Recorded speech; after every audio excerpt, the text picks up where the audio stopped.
Atheist Edge. I have a very special guest today, Carl Merritt. He is a comedian in the Dallas-Fort Worth area, and I'll let you just go ahead and introduce yourself. Well, it's funny that people are calling me a liberal atheist comic. I've always been a liberal atheist. Now I'm just doing comedy. So, Atheism is like a byproduct of it's secondary. It's collateral. no, that's who I am. Right. The comedy is how I express that in public. Yeah. No one. How many people? Well, I guess you do say, here's a woman comedian. You don't. No one gets introduced that way when they come on stage. Or here's a Jewish comedian. Maybe they do. I don't know. That's going to follow you around everywhere you go, especially here in Texas. So when any advertisements or promotionals that they do, the atheist is going to follow you around. Well, that's the way I introduce myself when I'm in front of an audience. Mm-hmm. Because I want people to absolutely know what they're about to get. And it will normally be, I'm a 64-year-old liberal atheist that was born and raised in Texas. Let's have some fun. As far as I'm concerned, I don't have much in the way of filters. I believe the politically correct term is filter challenged. And so I want people to absolutely know to put their seatbelt on, because you're going to take a ride with me. It gets them warmed up, gets them ready for what's now. That first sentence, have you ever had somebody or an entire table get up and walk out like, oh boy, atheist, liberal, I don't want to hear this? Has that ever happened? It hasn't happened on that line. Other lines, yes. I've had people get up and walk out. I've had complaints to the point that I was doing 2 shows and was cut from the second show. In fact, it's kind of funny. I was at a show that I was cut at, and the next day, I met you. And Wow. so what I got cut for in one show is what you liked. So I'm really philosophical about all this stuff. I'm not going to be everyone's cup of tea. No one is.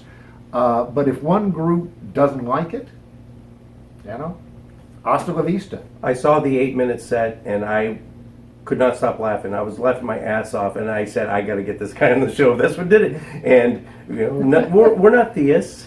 We're not going to believe there was some divine, hidden something that brought us together because of that. I mean, someone might see that and say, "Oh, wow, that's just it worked out so beautifully." But it just happened that way, and I'm glad it did. Sometimes shit happens. Yeah. You have not always. You're 64. Mm-hmm. You just started doing comedy. Right. What were you doing prior to this? When did you lose your faith? Well, I've been in advertising most of my life. I'm semi-retired at this point. I just decided that I wanted to do this. I certainly didn't pray about it. I just got off my Kentucky Fried Chicken eating 2-liter Pepsi drinking ass and did it. I don't look at externalities as the way to run my life. It's all internal to me. The thing about when I became an atheist, I am told, I don't know this for sure because I was 5 years old, but the story that I am told is that some older kids came over and said, we know something that you believe in that isn't true. And I said, you mean God? Well, no, Santa Claus. Whoa. Yeah, and I thought, crap, I really like Santa Claus. That was a loss. That's good. My oldest daughter stopped believing in Santa Claus. I'm sorry, she stopped believing in God before she stopped believing in Santa Claus. And as much as I would like to admit, as much as I would like to say that I wasn't an influence, that I tried to let my children make their own decisions, I had to have been a big influence because both my daughters are atheists now. So even just tangentially, or just hearing me do, I wasn't doing the show, but back then, but writing my books or just talking about it, I guess it rubbed off on them. I don't know how influential I was, but were your parents religious? It's an interesting thing, though. I'm not sure that this is a matter of influence, really. I think that people are wired either to look at things where the locus of control is external or internal. I was 5 years old. My parents were not actively religious, but they were definitely Christian. I didn't get this from them, and I didn't do any great research as a 5-year-old.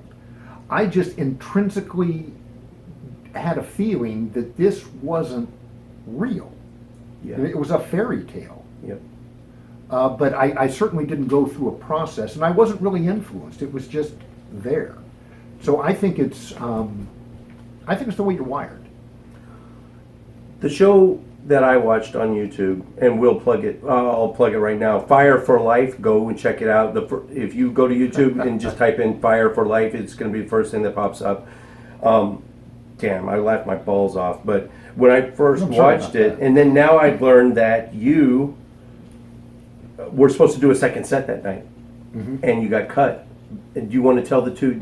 Do you want to recite the two jokes that got you cut? Why you got cut? Why a place like the Improv, who's known for being the edgiest, is it a sign of our culture? Are we becoming too PC? That's too many questions. Just start with why you got cut. Actually, it was not at the Improv show. This was at another show that I was doing. We had done a first show, and there were complaints about some of the material. In the lines that got me fired from the second show, the first one was praying for victims of a church tragedy is like shooting up for the victims of a heroin overdose. Yeah, It's edgy. Yeah, But it's funny. Why would they have a problem with that? There's bound to be comparatively edgy or even more at comedy places like that. I got fired for that, but that is the most popular line in the set for other people. So, it's going to be different for everybody. You can't get too concerned about it. Yeah. Mixed reviews is one thing, but not being able to perform anymore, that's a major problem. Will the Improv have you back? Oh, I can go back to the Improv, and I do other work. In this particular show, I don't think they really understood. That was in the context of a bit about mass shootings and guns. Yeah. If you listen to it, clearly I'm not in favor of mass shootings. It's obvious. But if you're not all that bright, you might think I am. So, but stupid people. You can't live your life worrying about stupid people. What's the other joke while we're still on that subject? The other one that you think might have done it? Well, I'm pretty sure that I suggested that the solution to church shootings was to board up all the churches and turn them into massage parlors. Because you've never seen a mass shooting at a massage parlor. Again, edgy, but come on. If you really think that I'm suggesting that we board up all the churches and turn them into massage parlors, well, you're a bonehead. And I can't write my comedy based on boneheads. A comedy club, I could never in a million years, there was no possible universe where I think either of those two bits would be something that would get you cut. Maybe a liberal college campus, which now that you're in the comedian circles, if you don't already know, those are the high-profile comedians don't go there anymore. Mm-hmm. It's just the culture has shifted so much. Do you feel like that culture has shifted outside of the campuses as well? If you were to perform the same set 10 years ago, would it have been different? Perhaps. I think people are getting more politically correct these days. But when I say that, I hear things going on at rallies where it is misogyny, it's racist, it's xenophobic, and that seems to be okay. And honestly, there are plenty of atheists and there are plenty of liberals in the world. This is the group that's going to have an affinity for what I do. Am I going to be doing a lot of shows at churches? No, that's not going to be a market for me. Am I going to open up for a Trump rally? That's not really going to happen either. Wow. Going back to, say, like somewhere, are your options still open? Do you still have places you can perform, or did that kind of seal your fate, getting cut from the improv? No. And again, this was not the improv that cut me. It was another show. There are plenty of places that any comedy club is going to allow some edgy material. I've heard a lot crazier things than I've ever talked about in a comedy club. Am I going to be able to do this material at a corporate gig? No, but that's the nature of a corporate gig. Can I do this material at an atheist convention? Oh, absolutely. Hell yes. Absolutely. Can I do what I tend to do in front of a liberal audience, let's say a Democratic fundraiser? Absolutely. Because they are the PC crowd. They might be the ones that are hypersensitive at this point. Well, I do a bit about Fox News. You would tailor it then. And I follow it up with a comparison to MSNBC. I am pretty sure that the Dems would go with the entire bit because obviously I'm directed more toward MSNBC than I would be Fox News. Yeah. I mean, if you did both, then they would give you a pass on taking a huge shit on MSNBC. And I don't take a huge shit on MSNBC. But let's be honest. I mean, everyone's got their view of life. Right. And not everything that liberals do is funny and right. Some of it's just silly. Amen, brother. So, if they asked you back, the venue that you got cut from, under the provision that you get rid of those two bits out of your act, would you compromise your artistic credibility? At this place, absolutely not. Absolutely not. Good Now, call. if I was going again to a corporate gig where I absolutely knew they wanted Yep. a certain type of business-related material, I would write that material for them. But if this is really my comedy, if this is what I'm going to put out there, then it's going to be me. And if you don't like it, don't hire me. If you don't like it, everyone knows what I'm going to do. I will send them a tape of what I'm going to do. I'm fine not being hired. Good answer. Lenny Bruce and George Carlin would not kowtow to that type of restriction. I know that. Well, particularly now, being dead. Oh yeah, that would be a huge hindrance. Yeah. Okay, your upbringing. Oh, have you lived in Red Bible Belt, Texas, most of your life? Born and raised. Yeah. How have you dealt with that? Well, of course, you're completely out in the open as an atheist. Oh yeah. How much shit do you get, like, on a daily basis? Not the comedy aside, just living your life. I've had a Darwin fish ripped off my bumper in a Walmart parking lot, and then placed on my bumper with a little "Jesus loves you," note on my windshield. That kind of thing. Oh, I've had my car keyed also. Anything like that? Do you ever feel the repercussions living down here? Only in the sense that I understand that not everyone's going to like me for the way that I view the world. But I can also tell you from the time that I was in elementary school, I didn't give a monkey's fuck what people said about me. At all.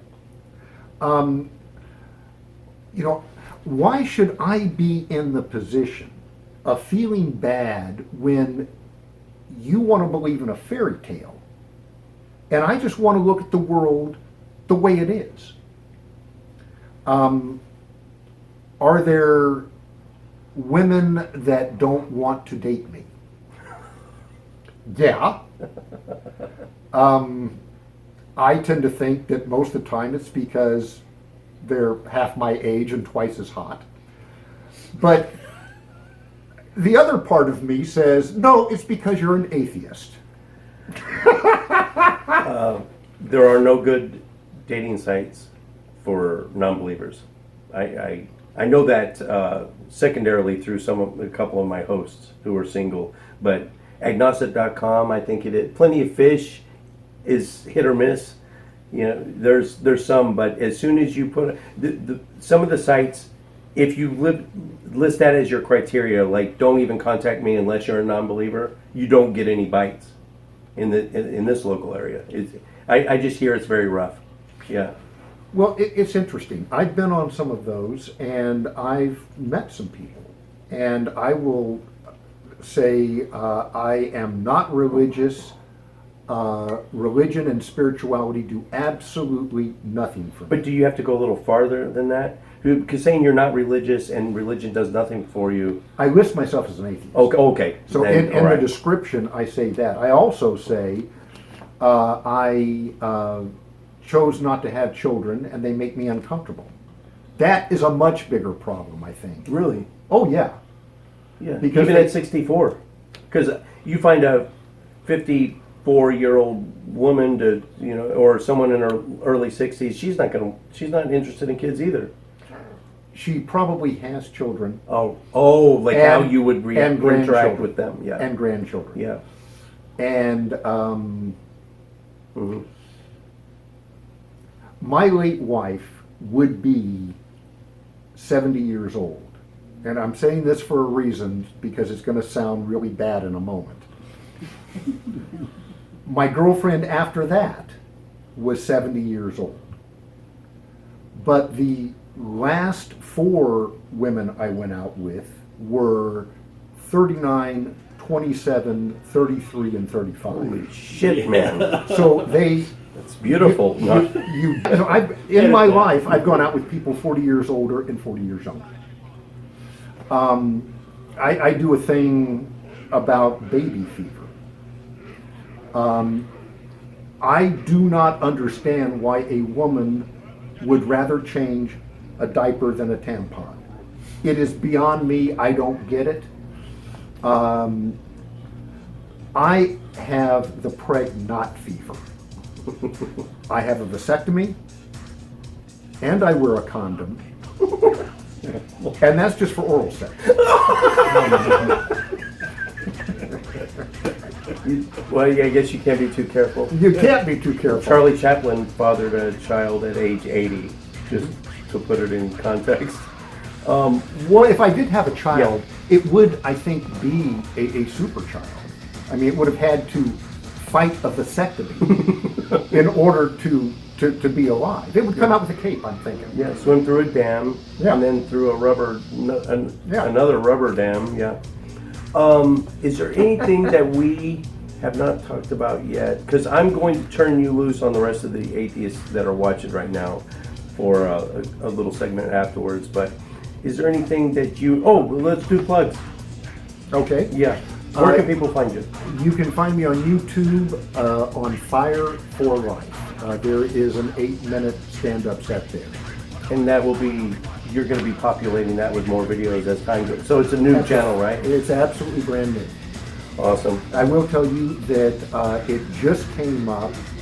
I've got 500 and something views on it. As an atheist, my goal is to get it to 666. Right. So please do. Yeah. It was a pleasure to have you on the show, and I'm glad you showed up. Thank you so much. It's been fun. All right. whoever's on the panel, avoid this one of the 68 George Carlin / FCC forbidden words, whatever the hell those are arbitrarily, put out there. I don't believe there's no such thing as cursing or cussing. Because words are just words. It's the intent behind them. But try to avoid any of those 68 terms, words, or phrases for the first 17 minutes of the show. Because when you're live, the YouTube algorithm will stop monitoring us after 17 minutes. So at the 17-minute mark, I go, guys, okay, you can open up now. We go, shit, fuck, cock, stick a finger in my ass.